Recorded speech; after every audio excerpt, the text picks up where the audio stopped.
Imagine yourself high up in the air in a hot air balloon. You can see the Caribbean out to the east, and you can see jungle and roads and civilization to the right. And as you are moving south, the hot air balloon gets closer and closer to the ground, and you see off to the water side and a little out in the distance the port of Belize, and you see a ship with trucks lined up to unload it. And as you get closer and closer to the ground, you begin to see this white and green building, and the balloon lands across the street, and there is great fanfare, and the staff of FUM Belize comes out of the building to welcome you on your journey throughout across the world in 90 days with FUM. So with that said, I'm going to let the staff introduce themselves, and we'll start with Oscar and Miriam, and then go through in go through with Chris and then Antoliana as we are. So.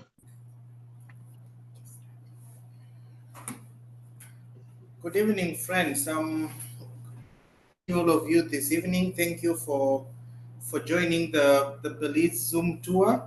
My name is Oscar Mbali. I'm the director of Belize Friends Ministries. Welcome.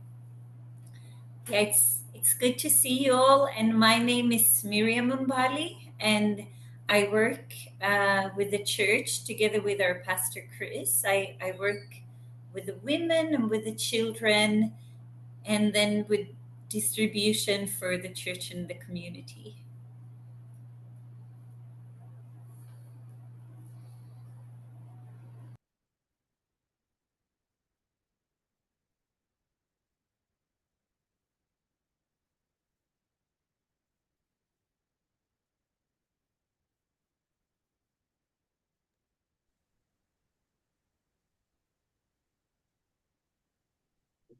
Go ahead, Antoliana. Hi, everyone. My name is Antoliana Budna. I am currently the principal of Belize Friends School. I am a mother of 3 amazing daughters, ages 21, 23, and 25. I am also a proud grandmother of 3 energetic boys, and 1 adorable granddaughter. I have a deep passion for education, and I find great joy in working with students, supporting their development, and contributing meaningfully to their academic success.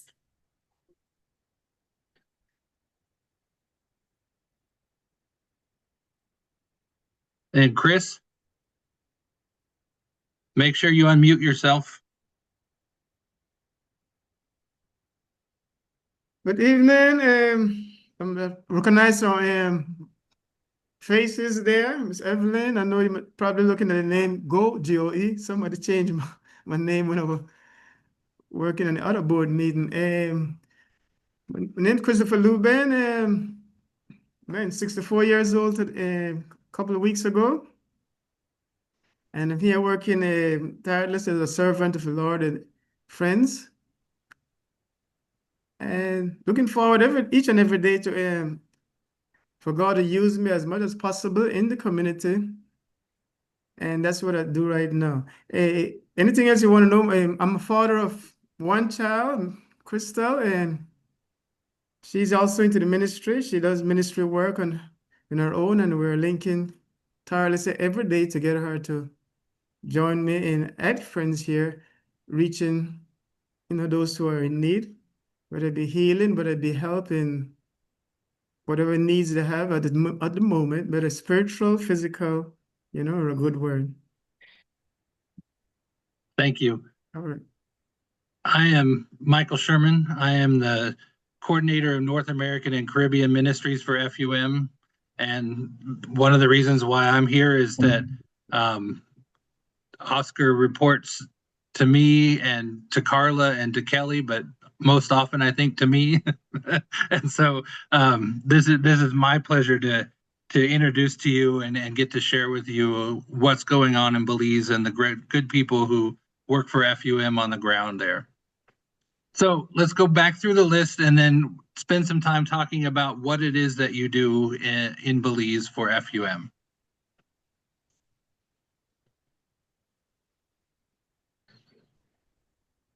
Chris? We'll start with Oscar. Okay. I provide support for the staff here, the leadership for the ministries, and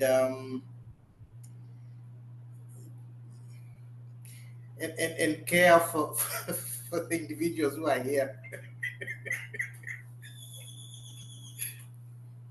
On Sundays, I drive. I work as a church driver on Sundays.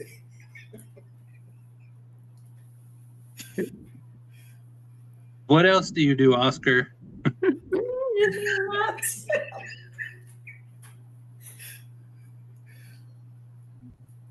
Do you organize the staff and provide direction and cohesion? Yes. Thank you. Miriam? Yeah, so as I mentioned before, I work together with Pastor Chris to provide the needs for the church with the women and with the children. And we have a Sunday school. And we also have a quite new USFWI group in Belize. And beyond that, we have a food pantry that we call the Grocery Bag Belize, where we distribute grocery bags through the church. And a lot of families has been joining the church because of that. So we reach the community in a unique way. Can you tell a story of when an exchange of grocery bags has meant something really special to someone? Oh, definitely. Definitely. So, let me tell you a little bit more about the grocery bags, and then I can tell you a story about that. Because why we started is actually showing a little bit of the impact that it's been having to many, many families.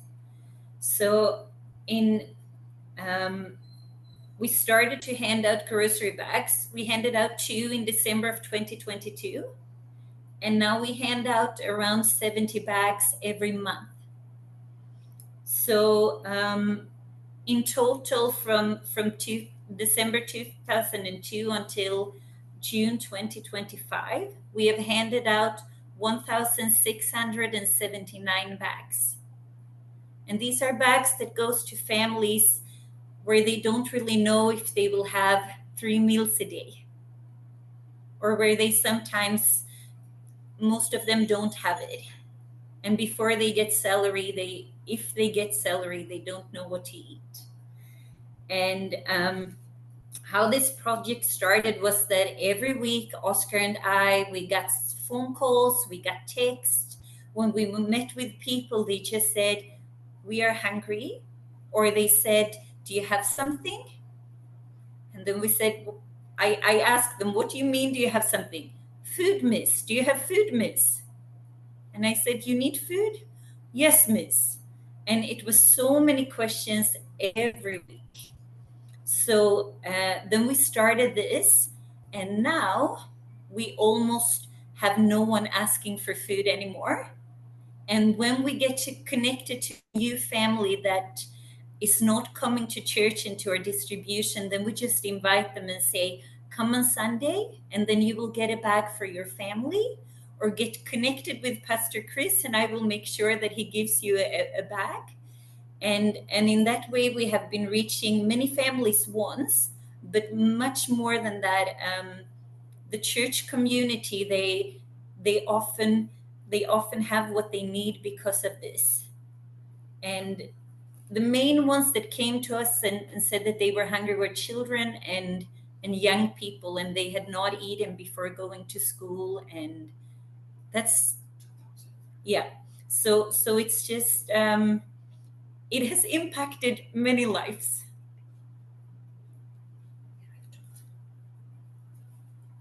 Yeah. I could attest to that a little bit. Very surprising,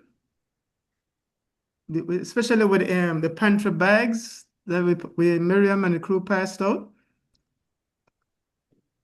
where some of the food items in the bags like if you got some sausage or whatever, you're gonna see those cans are empty before they get in the vehicle to go home or before they reach home. Folks are already starting eating. For some reason, they already eaten or demolishing because they're hungry. Folks are coming here, they're very hungry.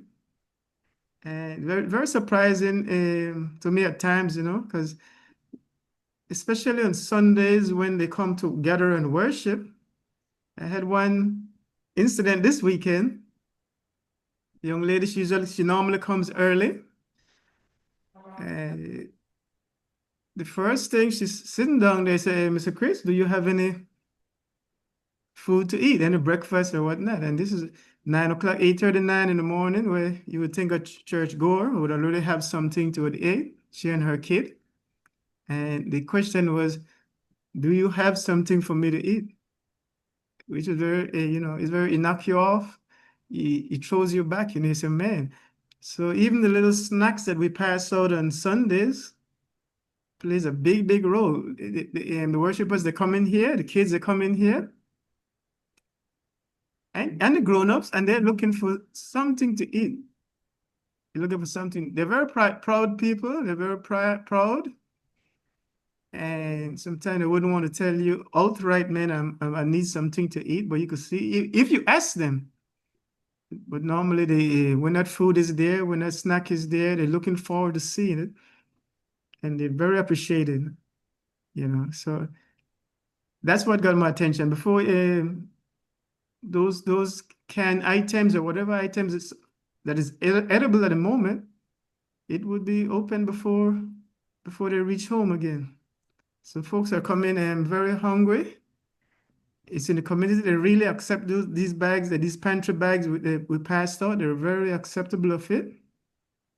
And on other days when Miss Miriam would give me some extra bags to pass out in my ministry to folks that I encounter on a daily basis, passing the port area, I've been here like 4 or 5 years now, so I know some of the community members, and I see that need, and I make sure I offer that. I make sure I have it to offer. God always have provided. For some reason, God has always provided for me to assist those that are in need, And I'm thankful for the work that you guys do, FUM, through the fundraising, and also we know at the end of the day we have to give God the glory. He promised Jehovah Jireh, so He is our provider. And so we give Him the glory and thanks, man, for the work in assisting those that are in need. And sometimes, some people might fall through the cracks, so you might feel like it is abuse. But at the end of the day, we let God be the judge of that, We're going to let God be the judge who might be using us and taking advantage of us in that area. So it's hard sometimes, but with discernment and a little trust in God, man, at the end, the fruits of our labor will pay off, and the work that you guys do to help us and assist us. It's a big need. It's a big need in our community. It's a big Thank you, need. Chris. Okay, Can you thank tell you. us a little bit about what you do as the pastor? Well, as a pastor, also, I'm involved with through the grace of God, I'm involved with probably devotions at the time at school. And Mondays now, I'm limited to Mondays. Also try to reach out to the kids. Try my best to reach out and try to give them some type of counsel. And on the other hand, for our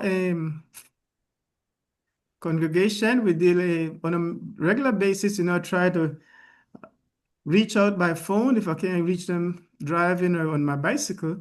We try to reach out on phone and ask everybody how they're doing, how they do it, and get a word of encouragement.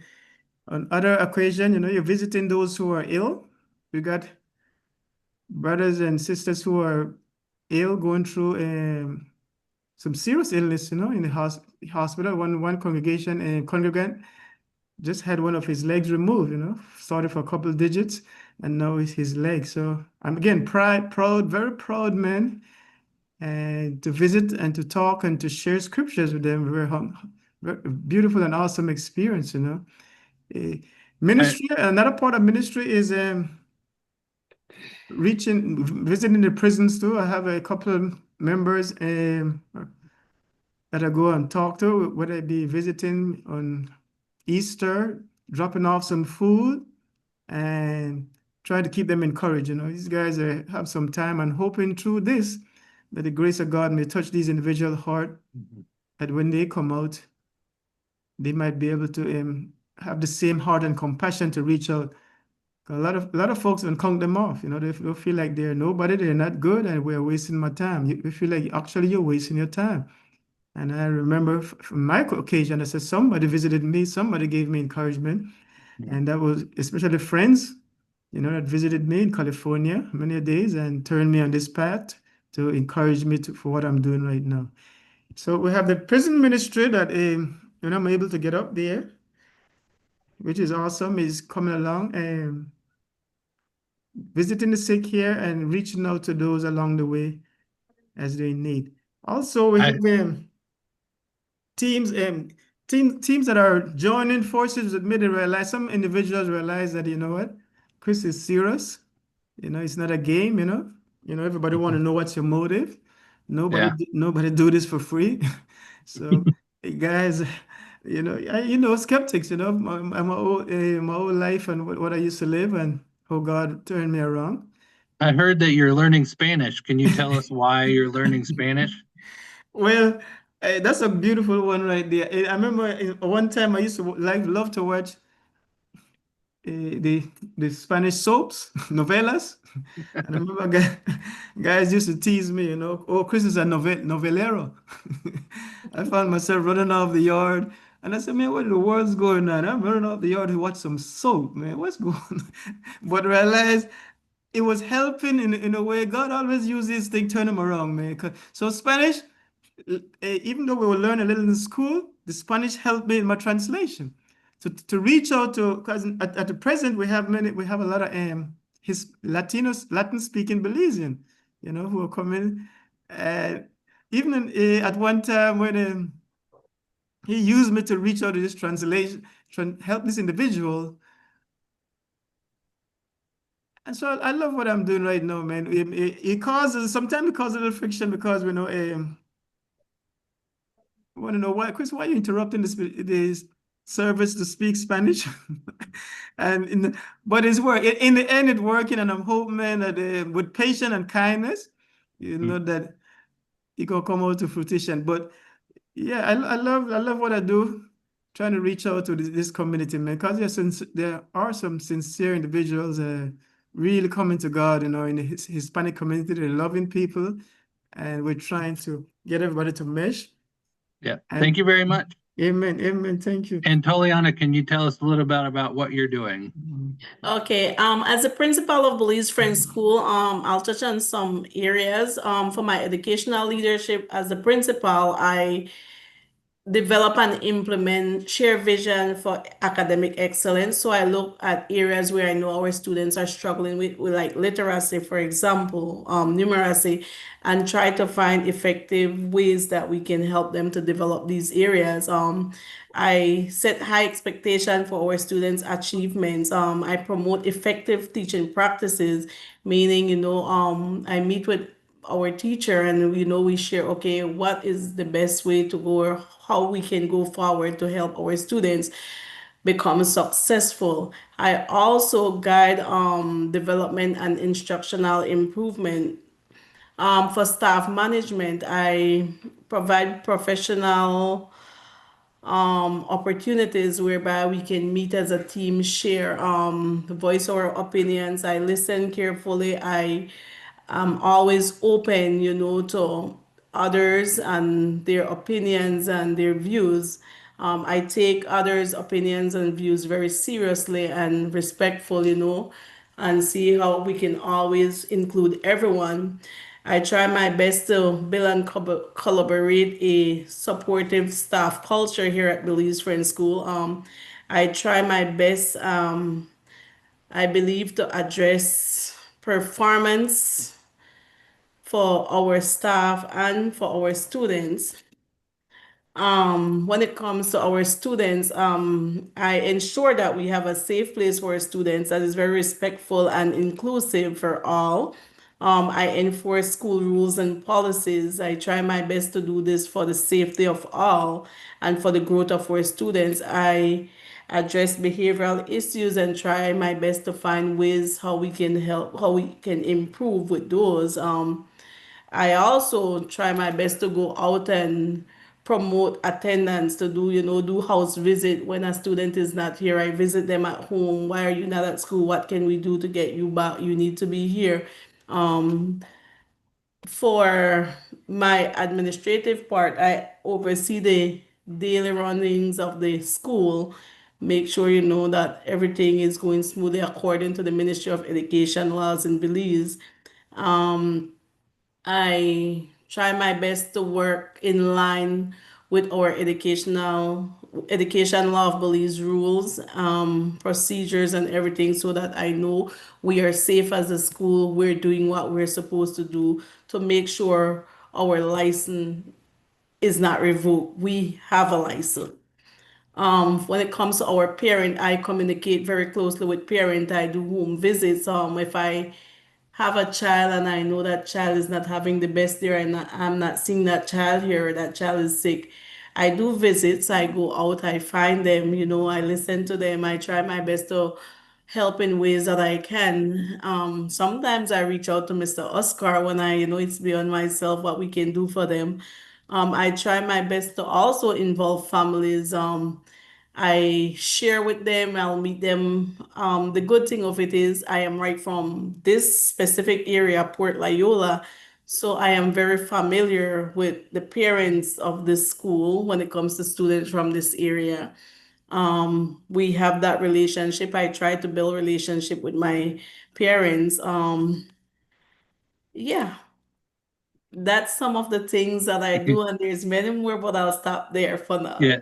Do you want to share the story about the young lady who broke into your house?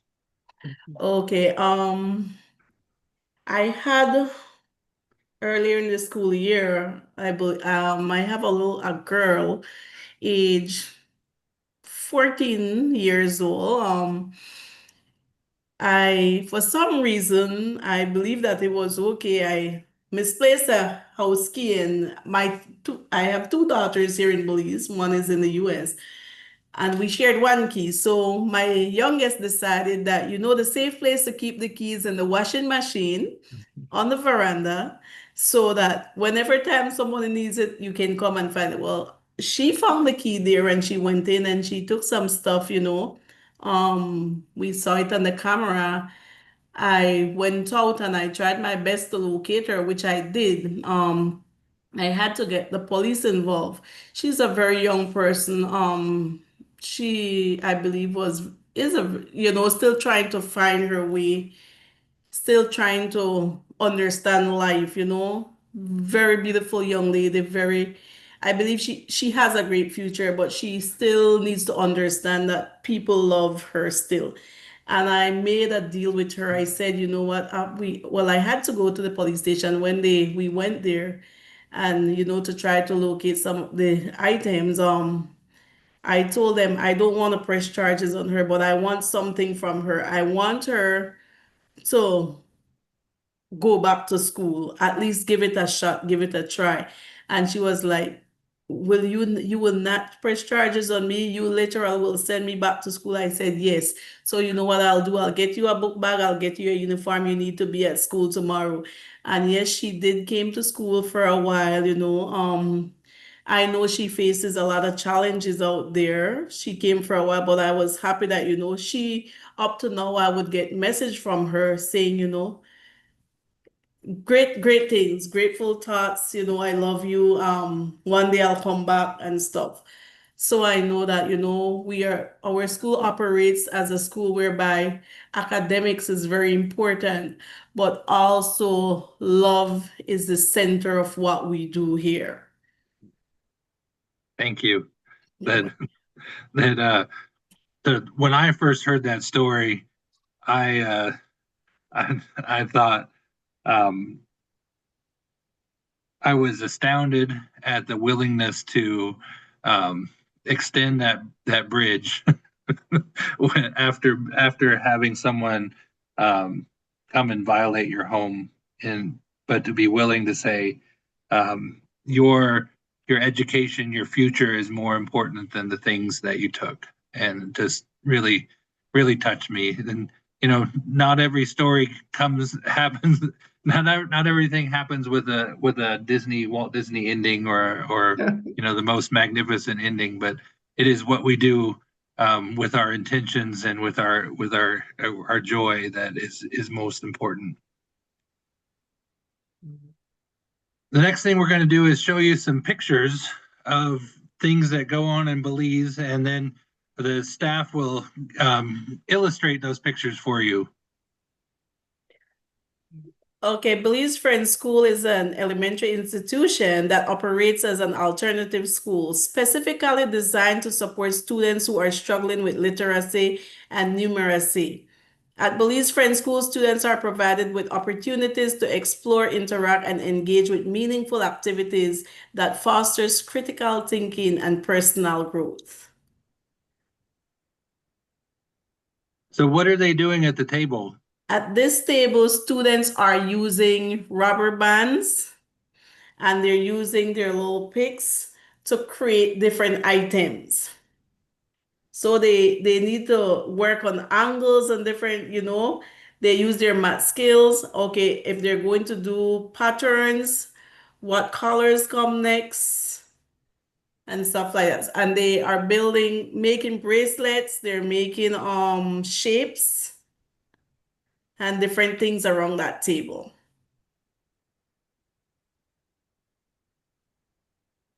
Mm. So this picture is a picture of one of our youth at the church, Sean Williams. I came to know Sean Williams when he had joined Form 1 at Wesley College. He was a friend of Denfield, and invited him to church, and he became very actively involved in our church community. And around COVID period, his father, who used to work as a casual labor at the port of Belize, lost his job. And Sean was about to drop out of Wesley College, and we enrolled him in the scholarship program, and Sean was able to finish Wesley College, and he would work sometimes here, sometimes there, but he had the passion to join the police academy. And a couple of months ago, he went to through the recruitment process, and they put him on a waiting list. And then all of a sudden, they called him and they wanted him to report. They called him at 1 a.m., 1 p.m., and they wanted him to report at 6. The academy is in Belmopan, so we organized an informal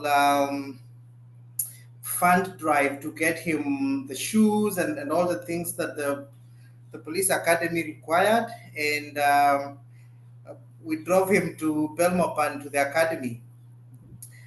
Sean will be graduating in August.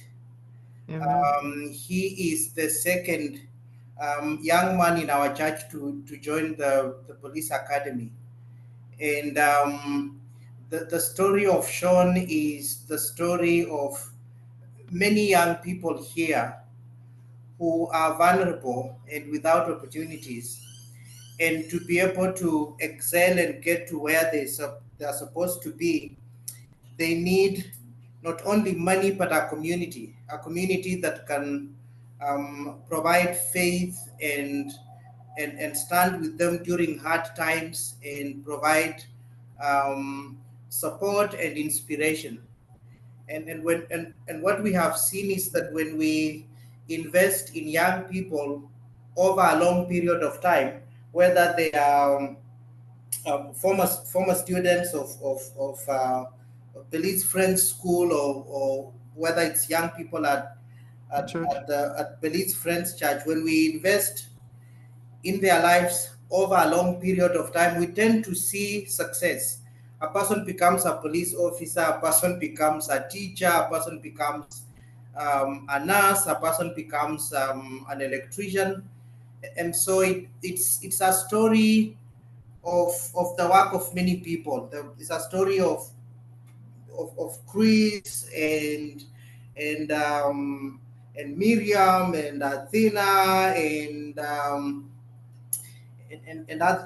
also the story of our North American friends who send us money for scholarship, who pay our salaries to be here, who pray for us, who open their churches so that we can come and tell stories, who encourage us.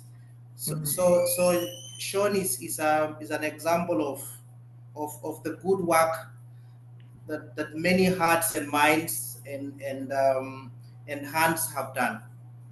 Can you describe the scholarship program quickly? So we have a scholarship program in Belize that helps young people to who are struggling financially, sometimes to stay in school if they are at Belize Friends School, or to go to high school, then college, university, tertiary education, and so on.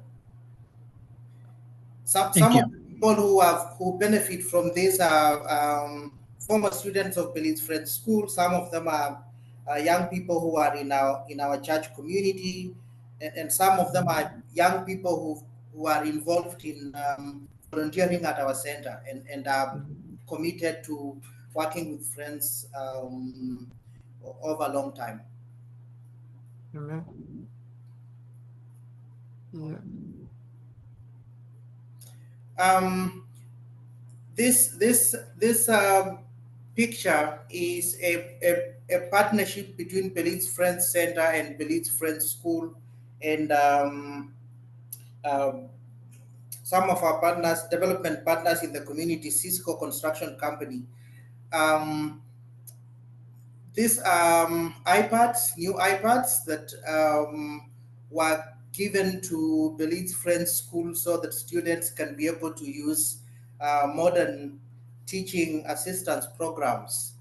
Um, the work of the center is to respond to community needs through creative ways, and so it could be something like, okay, what is happening in the community? We have a problem between young people and police officers. What do we do about it? We can create a program that solves that. What is the need at Belize Friends School? We don't have computers that could help kids to advance in education. So the center partners with Belize Friends School, looks for a development partner that can invest into that program to meet that need.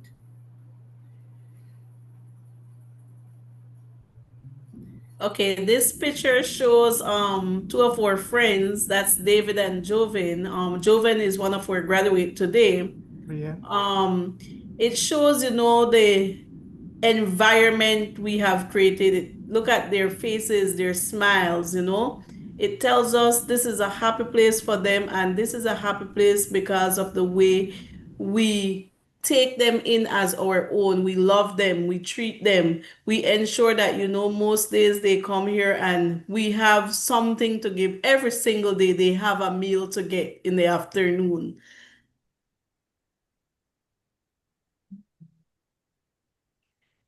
This is also our students. They are driven by their behavioral plan. If you notice, it says SOAR. They practice self-control on a daily basis. They practice being orderly. They practice being an achiever. And most importantly, we reinforce every day respect is everything. So they practice being respectful. These are students who comes to us from areas that are very poverty stricken, and they too deserve an education. They too deserve to be loved. They too deserve to have access to food, shelter, clothing. And these are the students that we target and reach out to and welcome, and we're here for at Belize Friends School. This is an activity that I have done with our students, whereby in our Dale Graves Hall area, we have banners, we have our spices up there, and we communicate with students, we include them, we let them be involved and let them know who we are as a school and the things that we do as Belize Friends School and as a Quaker school.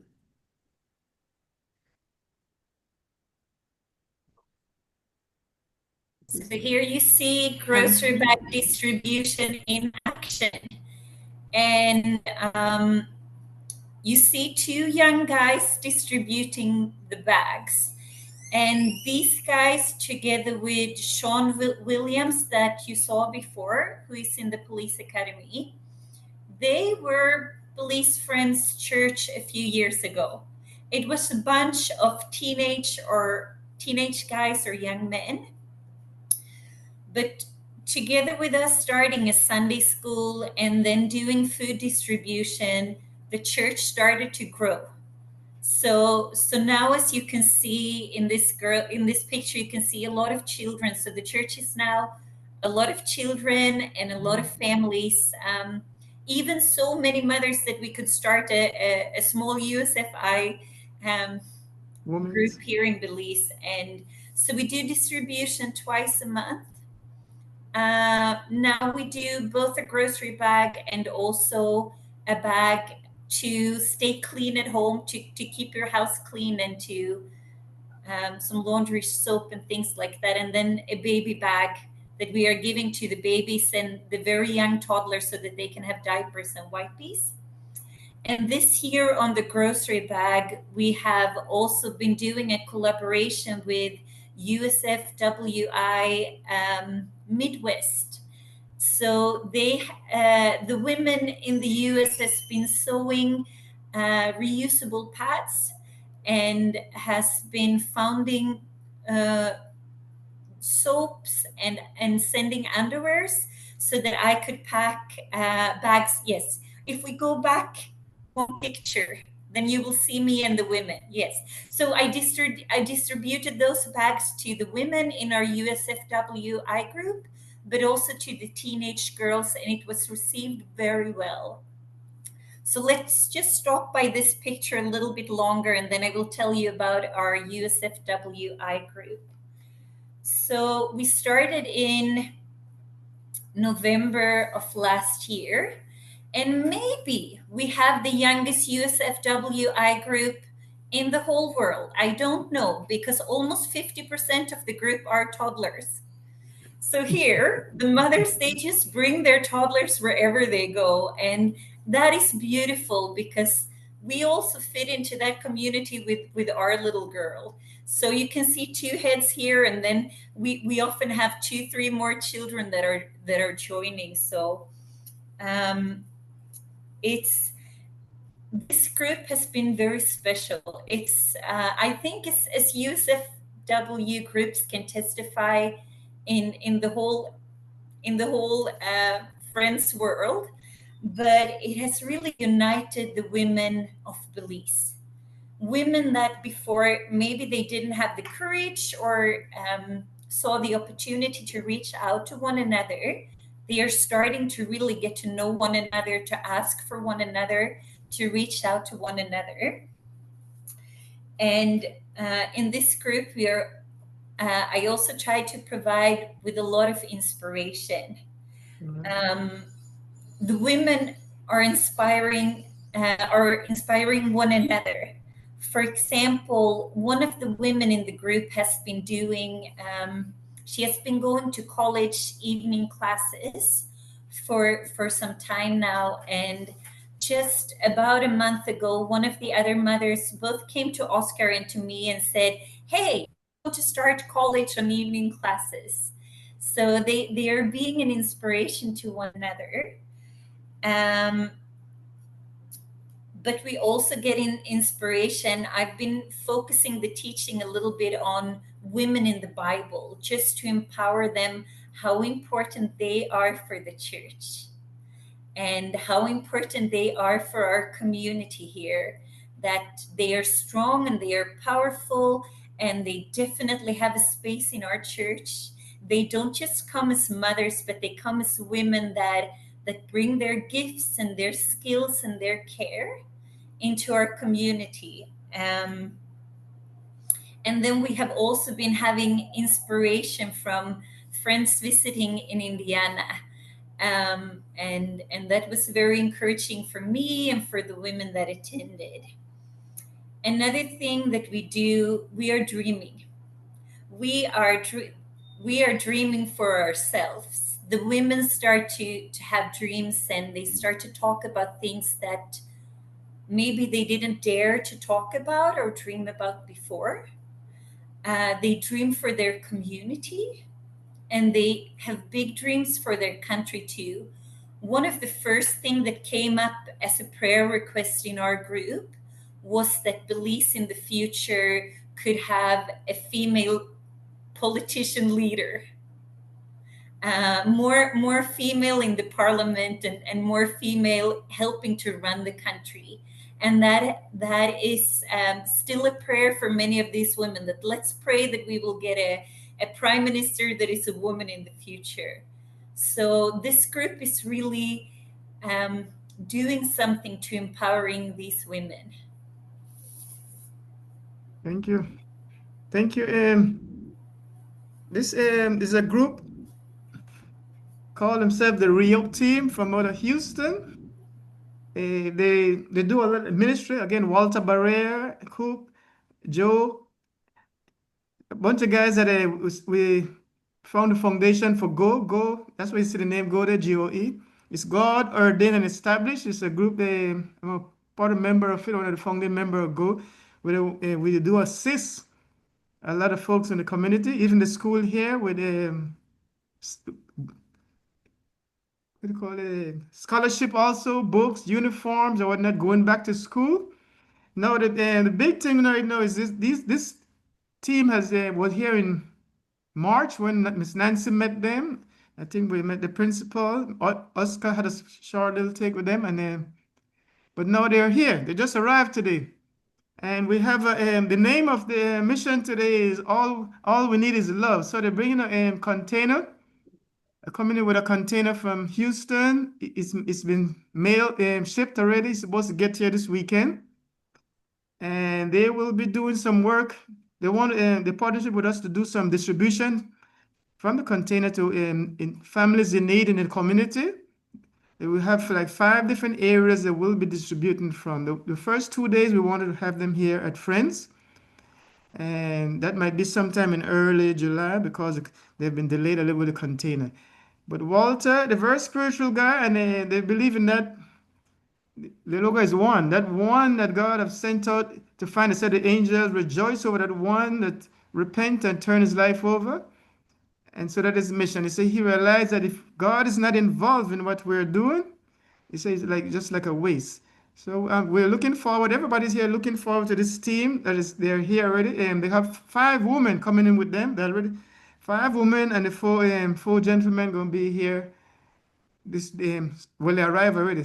To put it that way, the leader comes in Saturday or Sunday. So we're looking forward for great work with this team. They want to start to do something on an annual basis, or at least we're prodding them to do. They're also coming here to help me assist with the building, in proper little needs. Because I remember Mike and the team had already told me this for some time. Miss Nancy specifically, he said we have to find a way to get some assistance also from here. So that one of my plans through the grace of God, is to don't be ashamed to ask others, to get involved into assisting us, so that we don't have to put all this strain on FUM. So we're looking for these guys. Especially Walter, the one folding his arm. He said, man, he know he gonna cry when he gets here. He does this in Houston, where they work with a lot of individuals that are in need.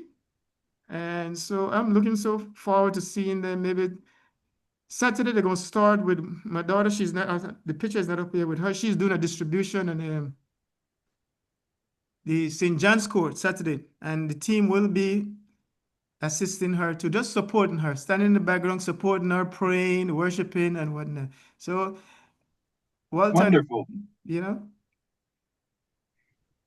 so thank you. So, oh, it says So part of the programs that the center is involved in is community outreach, and this picture is the most recent Yep. outreach that Belize Friends Center did in partnership with an organization called Guard Against Human Trafficking, and the Athena and Chris and other community volunteers went around the south side of Belize City, meeting people, talking about the center, talking about the school, inviting people to church, and talking about why we should be concerned about human trafficking. Um, and so events like this are important because they um, help more and more people in the community know about what we are involved in as friends, but they also create partnerships with other organizations, so that when we are working with different organizations, we are able to do ministry at a scale that we at a much larger scale than if we were involved in the community alone. Amen. So here is another program of the center. It's a studio. We in partnership with the Lab Foundation um, have been given this studio by the U.S. Embassy to be a platform for having community communicate conversations. The background to the studio is that the south side where we work is a place that has been affected a lot by violence, and over the recent years we've moved from problems of gang violence to high rates of suicide, and research has shown that the cycle of violence continues because we are not having conversations around these issues, around what the issues are. If you live here in Belize City, you will note that we always have a state of emergency after every 3 to 4 months. And so what happens is you have increased cases of shootings. And then there is a state of emergency, and then boots on the ground and policing, and you know getting every suspicious young man arrested and detained for 90 days without trial, and then release them, and the cycle continues. And so there has been a need for people to talk about problems, and so this studio creates a platform for young people in our community to come to Belize Friends Center and talk about some of the difficult conversations um, about what is it that is ailing our community.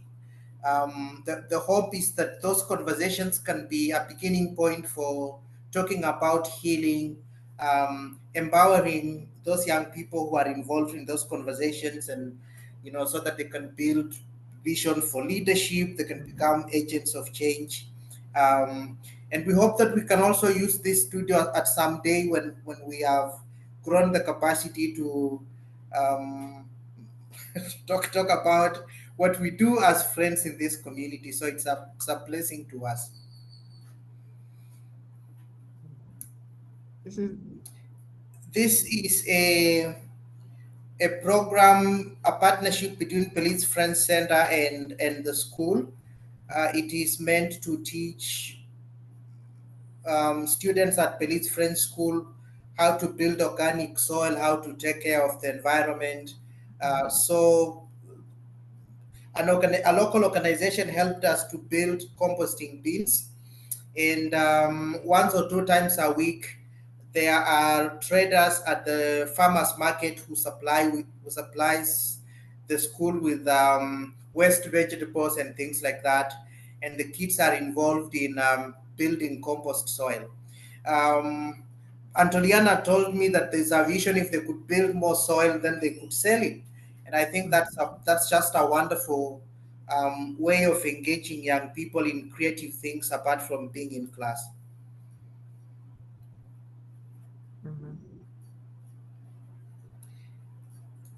This is a sewing program, and probably Antoliana, if you can talk a little bit about it. This program is also connected with the center. We got some sewing machines from Atlantic Bank of Belize. And what we did, we created a class for our students.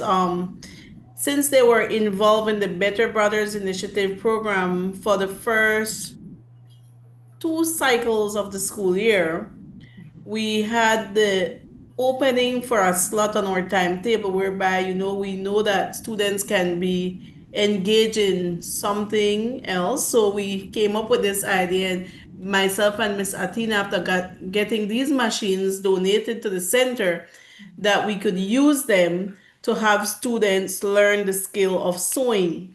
So boys and girls at our school, we had two instructors that came and model to them, teach them how to string those machines, teach them how to use it safely, teach them how to cut cloth. And they, at the end, which was last week Friday, they completed their first piece, which was a clothespin bag that they took home to their parents that they could use at home.